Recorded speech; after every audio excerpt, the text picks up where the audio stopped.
প্রিয় শিক্ষার্থীরা আসসালামু আলাইকুম। আমি আসমা ইয়াসমিন, সহকারী শিক্ষক বিজ্ঞান, Khulna collectorate public school and college. শিক্ষার্থীরা, আশা করছি তোমরা সবাই ভালো আছো, সুস্থ আছো, নিরাপদে আছো। আজকে আমরা 11 অধ্যায়ের গাণিতিক সমস্যার সমাধান করব। আমরা পূর্বের ক্লাসে 11 অধ্যায়ের এক ধরনের গাণিতিক সমস্যার সমাধান করেছিলাম। আজকে আমরা ভিন্ন আর এক ধরনের গাণিতিক সমস্যা নিয়ে কথা বলবো। শিক্ষার্থীরা, তোমরা দেখতে পাচ্ছ বোর্ডে একটি উদ্দীপক লেখা আছে। উদ্দীপকটা আমরা একটু পড়ি। উদ্দীপকে আমরা দেখতে পাচ্ছি মিজান সাহেবের বাড়িতে 100 ওহম রোধের দুটি বাতি, 200 ওহম রোধের দুটি পাখা, 80 ওহম রোধের দুটি টেলিভিশন এবং 60 ওহম রোধের একটি রেফ্রিজারেটর আছে। এসব তার বাড়ির দুটি ভিন্ন কক্ষে রয়েছে।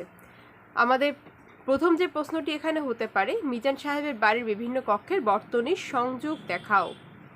অর্থাৎ মিজান সাহেবের বাড়িতে এই যে উপাত্তগুলো, মানে এই যে আইটেমগুলো রয়েছে, বাতি, পাখা, টেলিভিশন এবং রেফ্রিজারেটর, এগুলো দুইটি রুমের মধ্যে যদি আমরা সংযোগ করি বা দুইটি রুমে সেট করি, তাহলে এদের আমি বর্তনী সংযোগটা কিভাবে দেব?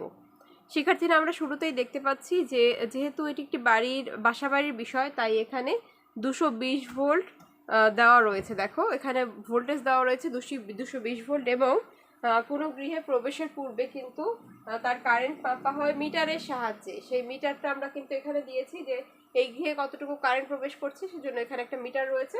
এরপরে গৃহে রয়েছে একটা ফিউজ। এই ফিউজ দিয়ে ঘরে কারেন্ট নিয়ন্ত্রণের ব্যবস্থা করা যাচ্ছে। এরপরে আমরা দেখতে পাচ্ছি এখানে একটি সুইচ রয়েছে, যে সুইচটি প্রত্যেক রুমের বিদ্যুৎ সরবরাহকে নিয়ন্ত্রণ করছে। এই রুমের সুইচটি আমরা দেখতে পাচ্ছি। আমরা যদি এই সুইচটি অফ করে দেই, তাহলে এই রুমের বিদ্যুৎ কানেকশনটা বন্ধ হয়ে যাবে।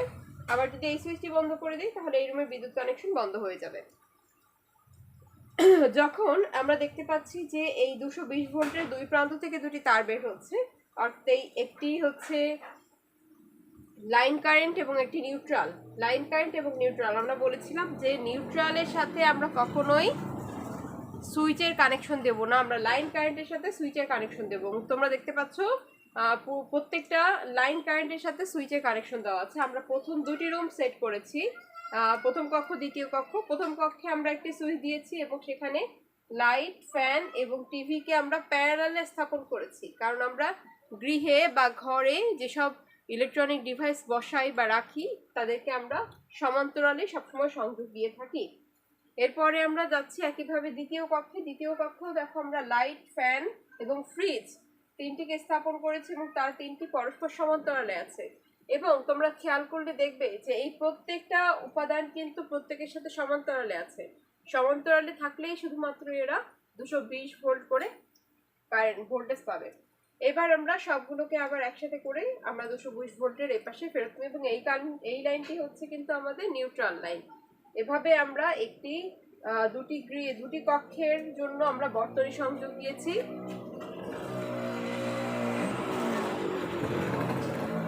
যদি আরো কোনো উপকরণ থাকতো এবং সেইগুলোকে অন্য কোনো কক্ষে বিশ্লিষ্ট করতে বলতো বা বন্টন করতে বলতো, তখন কিন্তু আমরা আরো প্যারালালে লাইন নিতাম। শ্রেণীতে কিন্তু আমরা কোনো লাইন নেব না, এটি আমাদের মাথায় রাখতে হবে। তাহলে আমরা প্রথম প্রশ্নের কিন্তু উত্তর পেয়ে গেছি যে বিভিন্ন কক্ষের বর্তনী সংযোগ দেখাও। এবং এই প্রশ্নটি অত্যন্ত গুরুত্বপূর্ণ। এই প্রশ্নটি বারবার এই বিগত বিভিন্ন বোর্ডে 20 সালে এবং 19 সালে এই প্রশ্নটি বারবার এসছে। তোমরা যদি বোর্ড কোশ্চেনগুলো ফলো করো, তাহলে দেখতে পাবে গৃহে বন্টনের ক্ষেত্রে যে প্রশ্নগুলো, এই প্রশ্নগুলো বারবার পরীক্ষায় এসছে। আমরা পরবর্তী অংশে যাব।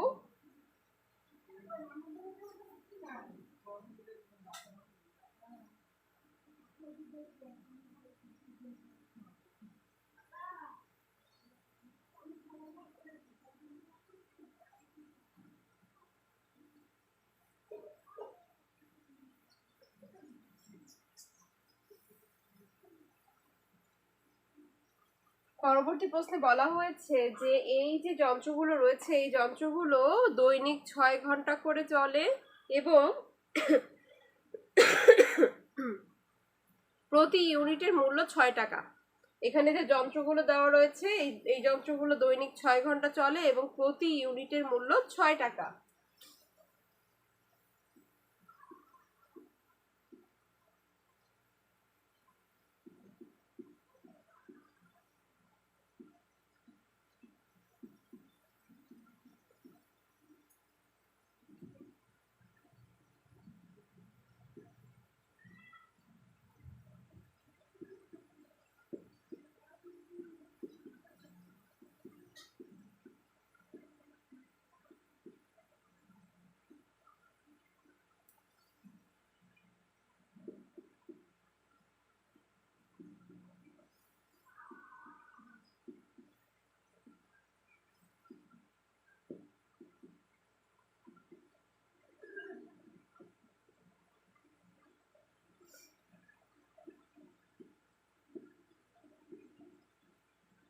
শিক্ষার্থীরা, আমাদের পরবর্তী অংশ যেটি, যন্ত্রগুলো দৈনিক 6 ঘন্টা চলে এবং প্রতি ইউনিট বিদ্যুতের মূল্য 6 টাকা হলে জুন মাসের বিদ্যুৎ বিল কত হবে?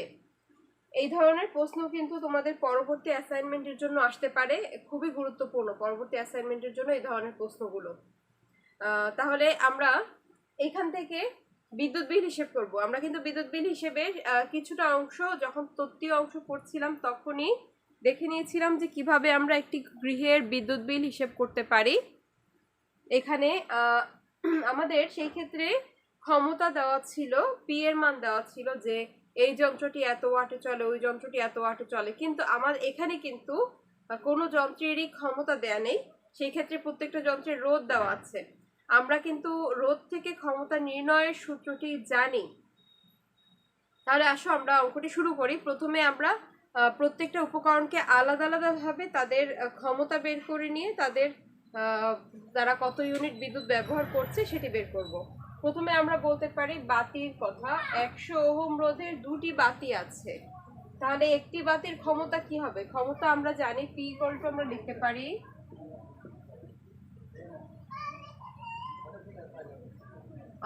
পারি P equal to V square by R. এটি কিন্তু ক্ষমতা নির্ণয়ের সূত্র, তোমরা কিন্তু করেছো এটি। তাহলে আমরা যখন বাতির ক্ষমতার কথা বলবো যে দুইটি বাতি আছে 100 ওহমের, তাহলে আর এর মান কিন্তু দেওয়া আছে। আমরা জানি ভি, এই ঘরের ভি হচ্ছে 220 ভোল্ট এবং তারা সবাই যেহেতু যন্ত্রগুলো প্যারালালে আছে তাই সবাই 220 ভোল্ট করে পাবে। তাহলে দুইটি বাতির ব্যয়িত যে শক্তি সেটি কত আসবে? ডাব্লিউ।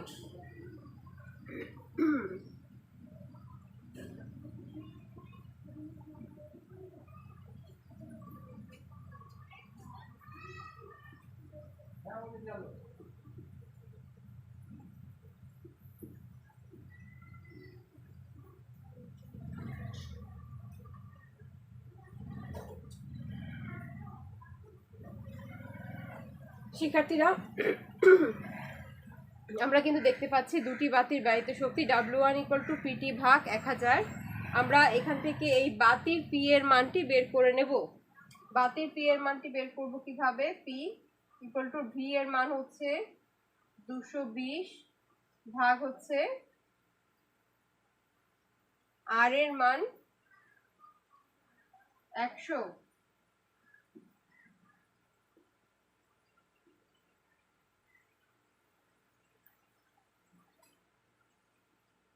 শিক্ষার্থীরা, আমরা এখান থেকে একটি বাতির ক্ষমতা বের করে নিলাম। একটি বাতির ক্ষমতা আমরা ঠিক একইভাবে লিখলাম যে 220 স্কোয়ার ভাগ 100।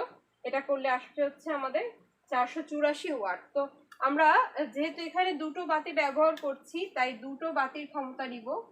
অতএব 2 গুণ 484। শিক্ষার্থীরা, এবার আমাদের টাইম হিসেব করতে হবে। দেখো, আমাদের দৈনিক 6 ঘন্টা করে চলে এবং জুন মাসে হচ্ছে 30 দিন। তাহলে আমরা এটা কিন্তু আওয়ারে হিসেব করব। আমরা এটি আওয়ার হিসেব করব। 30 যেহেতু 6 ঘন্টা করে চলে, তাহলে 6 গুণ 30 ভাগ হচ্ছে এটা 1000। এভাবে আমরা দুটি বাতির ব্যয়িত শক্তি বের করে ফেলছি।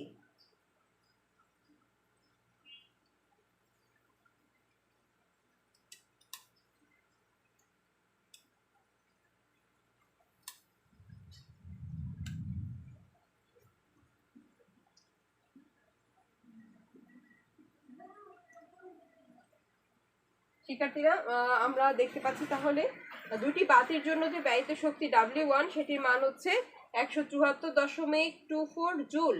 তাহলে আমরা পাশে এই W1 এর মানটা লিখে রাখি।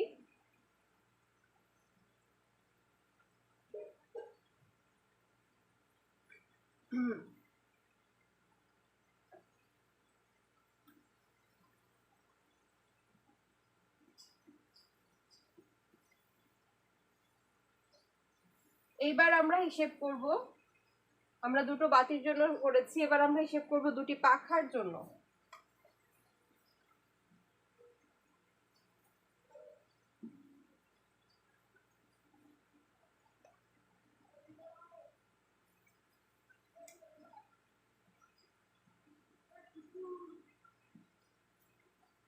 দুটি পাখার ব্যয়িত শক্তি W2 = PT ভাগ 1000। এখানে আমরা P বার করব একইভাবে V²/R 220² ভাগ R। আমরা দেখতে পাচ্ছি পাখার ক্ষেত্রে রোধের মান হচ্ছে 200।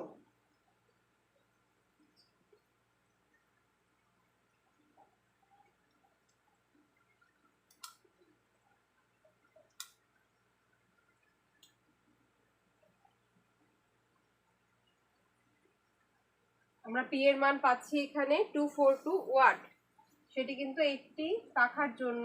অতএব 242 গুণ 2 দুইটি পাখার জন্য গুণ তাদের T এর মান 6 গুণ 30 ভাগ 1000। এটি আমরা পাবো পাখার জন্য।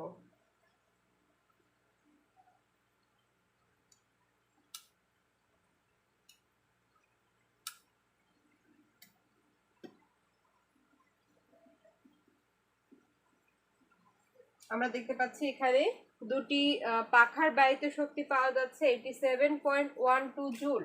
এটাও আমরা সাইডে একটু লিখে রাখি।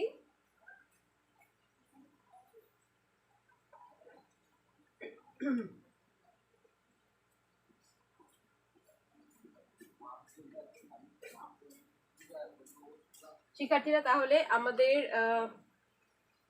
দুটি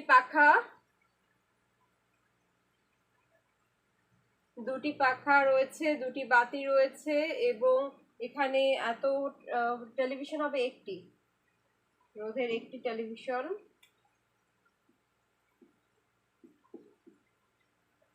আমরা দেখতে পাচ্ছি এখানে 80 ওয়াট রোধের 80 ওহম রোধের একটি টেলিভিশন রয়েছে।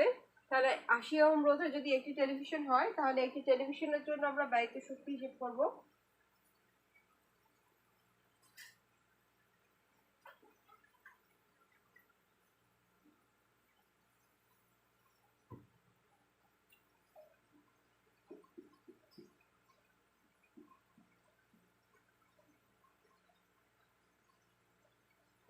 একটি টেলিভিশনের ব্যয়িত শক্তি W3 = শিক্ষার্থীরা এবার P এর মানটা একইভাবে বের করব। 80 ওহম যেহেতু, P = V²/80।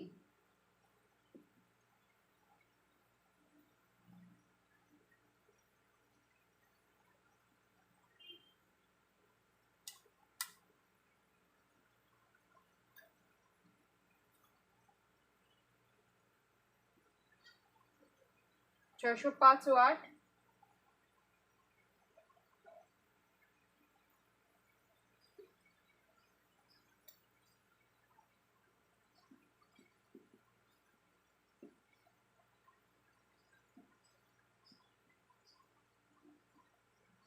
তাহলে আমরা এখান থেকে টেলিভিশনের সারা মাসে ব্যয়িত শক্তিটা হিসেব করতে পারছি।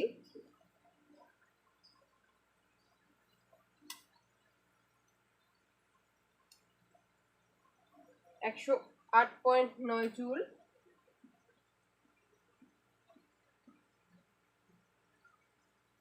একইভাবে আমরা টেলিভিশন মানে W3 কে লিখতে পারি 108.9।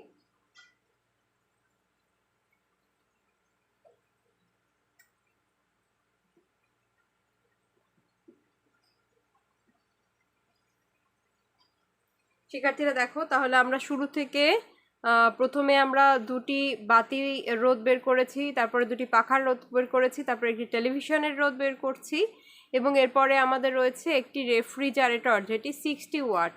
তাহলে এবার এটা আমরা রেফ্রিজারেটরের শক্তি ব্যয়িত শক্তি W বের করব।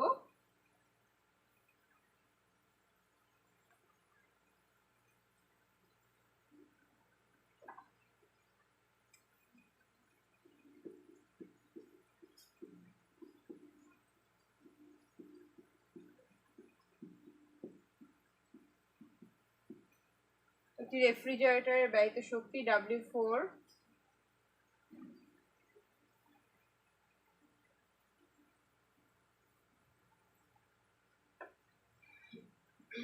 এই ক্ষেত্রে আমাদের P এর মানটি বের করতে হবে। P = V²/R।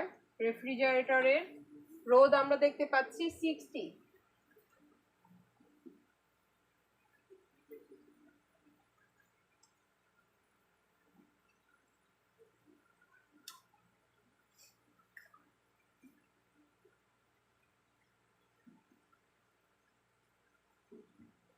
তাহলে এখানে পি এর মান মানে রেফ্রিজারেটরের ক্ষমতা হচ্ছে 806।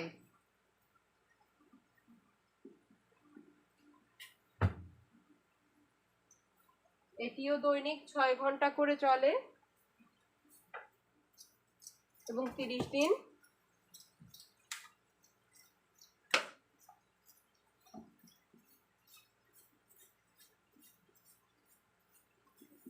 শিক্ষার্থীরা এই অঙ্কগুলো একটু বড় হয়, কিন্তু অঙ্কগুলো কিন্তু সহজ, অঙ্কগুলো কিন্তু কঠিন নয়। গুণ 6 গুণ 30,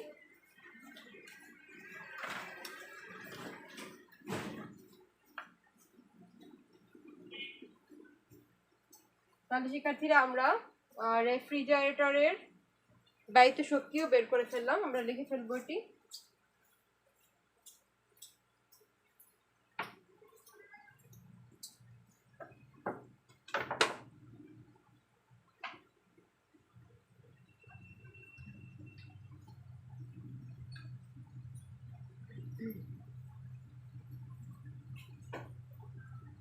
তাহলে আমাদের ঘরে এখানে মিজান সাহেবের ঘরে যে 4টি উপকরণ, বৈদ্যুতিক বাতি, পাখা, টেলিভিশন এবং ফ্রিজ, চারটির জন্য জুন মাসে ব্যয়িত শক্তি আমরা বের করে ফেলেছি। এবার এই এক এক ইউনিটের বা এক এক ইউনিটের মূল্য আমাদের বলা হয়েছে যে এক এক ইউনিটের মূল্য 6 টাকা। তাহলে এখানে যে ইউনিটগুলো আসছে তাদের আমরা কত টাকা হবে, এর প্রত্যেকে কিন্তু ইউনিট, জুল বলি বা যাই বলি ইউনিট কিন্তু এরা।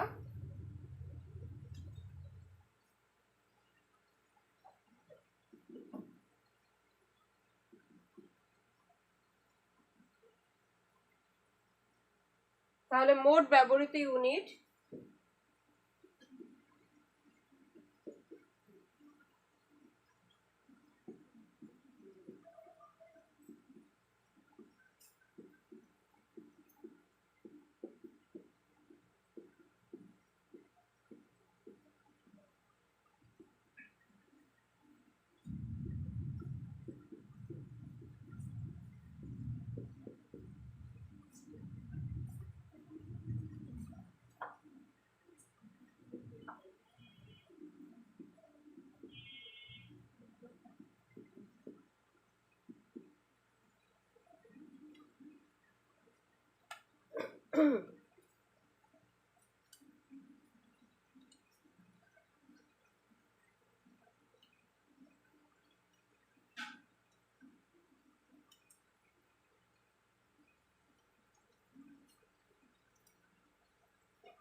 অতএব মোট বিল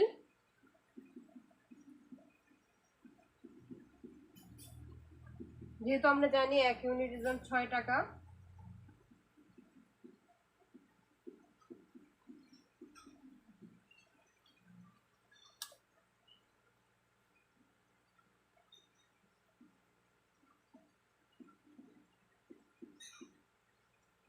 আমরা দেখতে পাচ্ছি 3092.67 টাকা। শিক্ষার্থীরা আমরা এভাবেই কোনো মাসের বিল হিসাব করতে পারবো এবং হিসাব করে এই আমরা নিজেদের বাসার বৈদ্যুতিক বিলগুলো কিন্তু আমরা এভাবে হিসাব করতে পারি। এছাড়াও কিন্তু বাসায় অনেকগুলো আইটেম থাকে, যেমন আমাদের এখানে কিন্তু রাইস কুকারের কথা বলা নেই, রাইস কুকার থাকে, কম্পিউটার থাকে এবং সেগুলোতেও কিন্তু বিদ্যুৎ খরচ হয়। আমরা সেগুলোর গায়ে লেখা ওয়াট এবং আমরা দৈনিক কতটুকু সময় সেগুলোকে ব্যবহার করি সেই অনুযায়ী তাদের ব্যয়িত শক্তি বের করে বিদ্যুৎ বিলটা হিসেব করতে পারবো।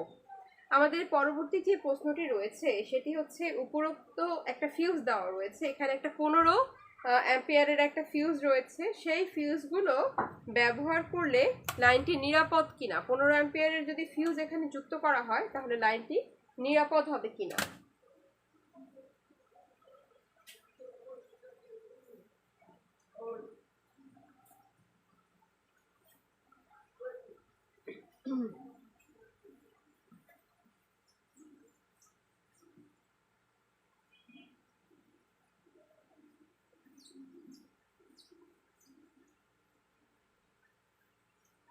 তাহলে আমাদের পরবর্তী প্রশ্ন আমরা লিখতে পারি উক্ত বর্তনীতে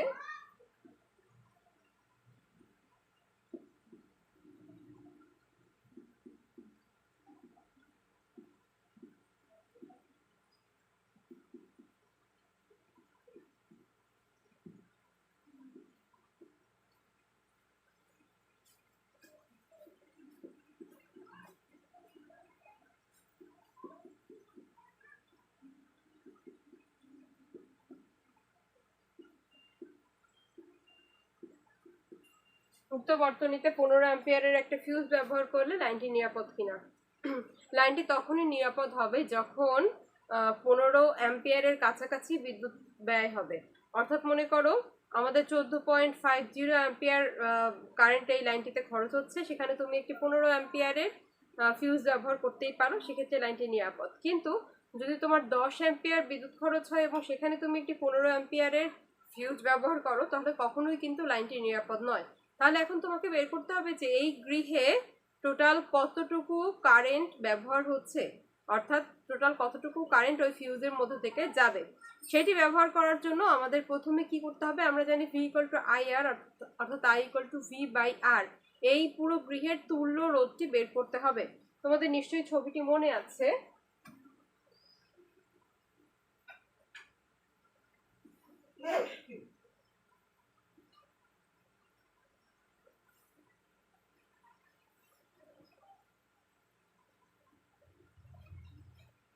এখানে 220 ভোল্ট ছিল।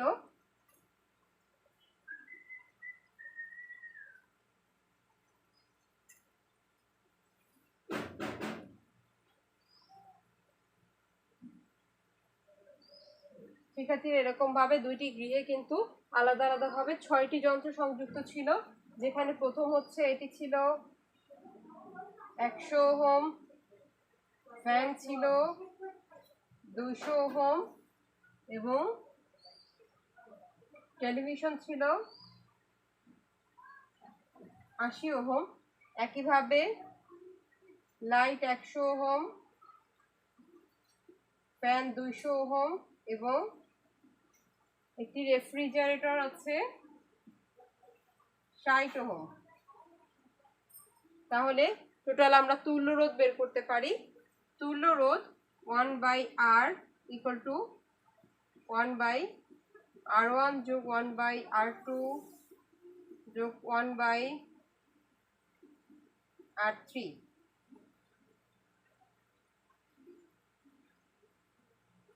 তাহলে এটি হচ্ছে একটা লাইনের আমরা RP1, এটা আমরা RP1 দিয়ে বলতে পারি প্রথম কক্ষের জন্য। প্রথম কক্ষের জন্য যদি আমরা বের করতে চাই তাহলে 1/100 যোগ 1/200 যোগ 1/80।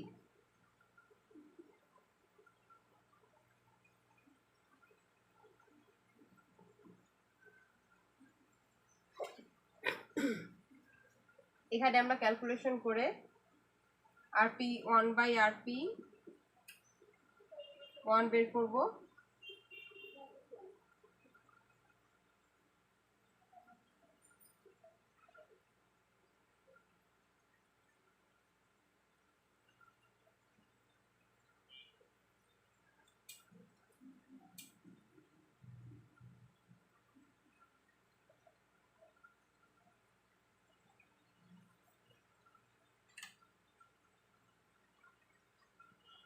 আমরা খুব সহজভাবে কিন্তু ক্যালকুলেশনটা করতে পারি। 1/100 = এত, প্লাস 1/200 প্লাস 1/80, এত 1/, অ্যান্সার। তাহলে RP এর মান আসছে একবারে RP1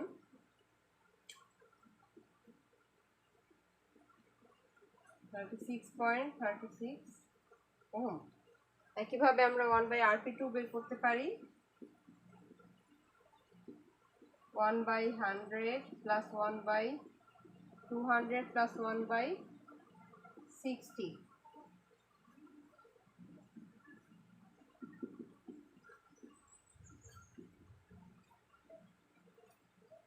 তারপর RP2 এর মান দেখবো আমরা।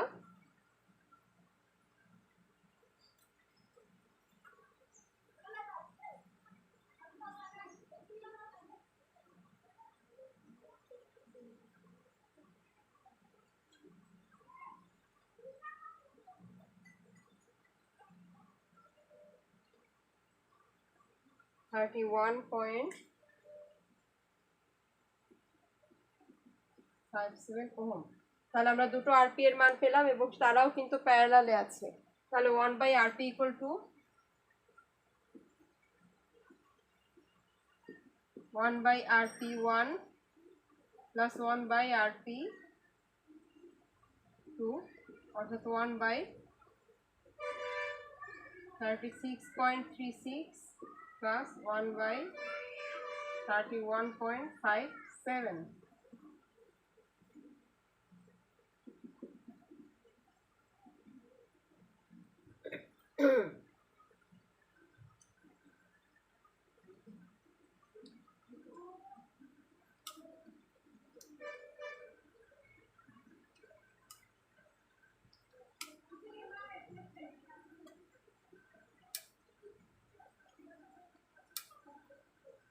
RP এর মান আসছে 16.89 ওহম। তাহলে শিক্ষার্থীরা আমরা এখান থেকে কিন্তু এই দুটি রুমের প্যারালাল করে আমরা মান বের করে ফেললাম। তুল্য রোধ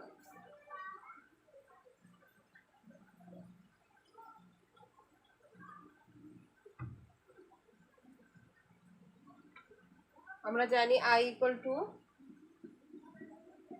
V/R।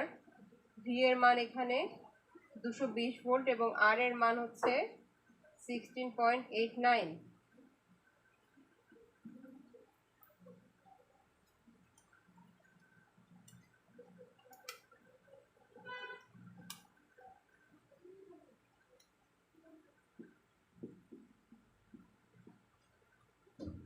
শিক্ষার্থীরা আমরা দেখতে পাচ্ছি এই ক্ষেত্রে আমাদের I এর মান বা কারেন্টটি আসছে 13.02 অ্যাম্পিয়ার। অর্থাৎ আমরা বলতে পারি যে আমি এখানে একটা 15 অ্যাম্পিয়ারের ফিউজ ব্যবহার করতে পারি না, আমরা এখানে একটা 13.5 অ্যাম্পিয়ারের ফিউজ ব্যবহার করতে পারি। 13.5 অ্যাম্পিয়ারের ফিউজ ব্যবহার করলে সেটি নিরাপদ হবে, কিন্তু আমরা যদি এখানে একটি 15 অ্যাম্পিয়ারের ফিউজ ব্যবহার করি তাহলে সেটি কিন্তু গৃহের জন্য বিপজ্জনক হয়ে যাবে। শিক্ষার্থীরা তাহলে এই যে ধরনের অঙ্ক আজকে প্র্যাকটিস করলাম, গাণিতিক সমস্যা, এই ধরনের গাণিতিক সমস্যা তোমরা বাসায় প্র্যাকটিস করবে। তোমাদের বইতেও কিন্তু এই ধরনের গাণিতিক সমস্যা রয়েছে এবং তোমরা যদি বোর্ডের কোশ্চেনগুলো দেখো সেখানেও এই ধরনের কিছু সমস্যা পাবে। এবং এই ধরনের গাণিতিক অঙ্কগুলো মানে এই ধরনের অঙ্কগুলো সমাধান করতে গিয়ে যদি তোমরা কোনো সমস্যার সম্মুখীন হও তাহলে অবশ্যই আমার সাথে যোগাযোগ করবে। সবাই ভালো থেকো, সুস্থ থেকো, নিরাপদে থেকো। আল্লাহ হাফেজ।